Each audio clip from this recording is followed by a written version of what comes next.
All right, I want to explore free fall and uniformly accelerated motion by dropping some things. Here I have a string of nuts that are connected by string, and the distance between each of them seems to be about the same.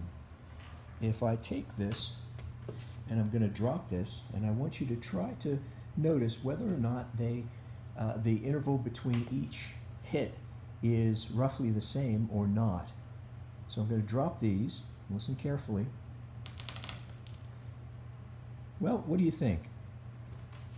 What we should have had, and what I think I heard, although it's easy to deceive yourself, what I thought I heard was that these were hitting faster as they went on. So now I'm going to change things up a little bit by taking a string in which the distance between adjacent nuts gets larger and larger the higher up we go. So here we go. Ooh, I've got about 4 meters, about twice my height or so of these guys. And I'm going to put them down so that the bottom one is just touching the floor.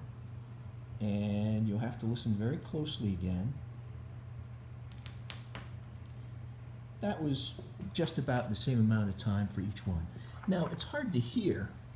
And unfortunately, the fan is running even though it's August and the thermostat is set to the lowest setting.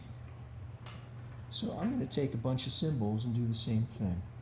You'll see that the distance between the bottom two is a lot less than the distance between the next few.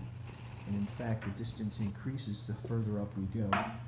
Once again, I'm going to put the bottom one right around the ground level. And I'm going to drop these, and I want you to listen carefully as to whether or not the time between intervals, well, the interval between hits, clangs, if you will, whether or not it is roughly the same. So here goes. 3, 2, 1, go.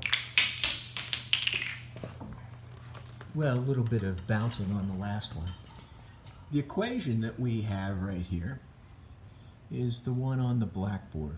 The displacement is equal to the average velocity times delta t. And so if I want to solve for delta t, I just take displacement over v.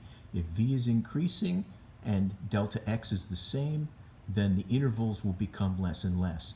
If I want to make the interval, the right-hand side, equal, I have to take the delta x and make it increase in the same way that v average is increasing.